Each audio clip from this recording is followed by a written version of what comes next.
La voie, c'est sans doute justement d'essayer de se rapprocher de ce que font la plupart de nos voisins. Et encore une fois, on voit bien que c'est un mouvement qui a été entamé depuis assez longtemps en Europe, dans beaucoup de pays, en Allemagne, maintenant au Royaume-Uni, dans les pays scandinaves également.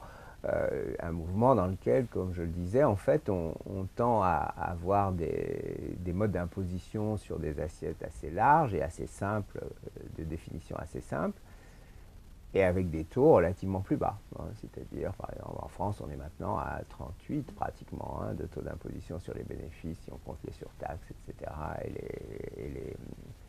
les prélèvements sociaux. Alors que, par exemple, en Allemagne, on est à 25, alors que dans les pays scandinaves, on est en train de descendre en ce moment.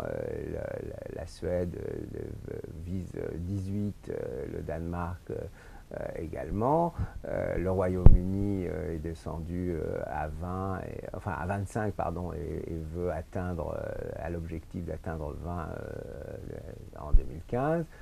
Donc on voit qu'il y a une espèce de mouvement général qui est plutôt à l'opposé de ce qu'on a en France et de ce qu'on a fait ces dernières années, quoi. Avec à chaque fois un élargissement de l'assiette. Donc l'idée, si vous voulez, c'est d'avoir... on a un peu discuté ça en France, mais dans un contexte finalement qui s'y prêtait mal, quand le gouvernement, au mois d'octobre, a évoqué la possibilité de créer un impôt sur l'excédent brut d'exploitation. Hein.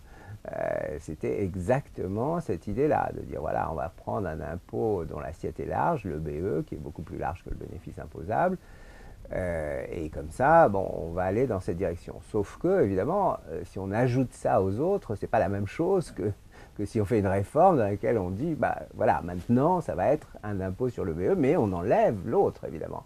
Tandis que là, si on dit, bah, on rajoute à quelque chose qui est déjà complexe, etc., encore une nouvelle strate, bah, c'est évidemment incompréhensible et inacceptable pour la plupart des entreprises. On voit bien que l'EBE, c'est justement la possibilité d'avoir une assiette large, mais en contrepartie, il faut évidemment que le taux baisse considérablement. Hein.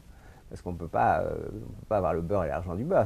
On ne va pas avoir deux impôts, alors du coup, un qui serait sur une assiette très étroite à un taux très élevé, et sur lequel notamment les grandes entreprises peuvent du coup faire de l'optimisation grâce aux niches et grâce au fait qu'elles ont des implantations dans différents pays européens et qu'elles peuvent jouer du coup sur la différence des taux, ce qu'elles font habituellement. Et puis de l'autre part, les petites et moyennes entreprises qui, elles, ne peuvent pas. Et puis en plus, on aurait un impôt à assiette large qui frapperait tout le monde, etc. Mais du coup, pour les petites entreprises, c'est la double peine en quelque sorte.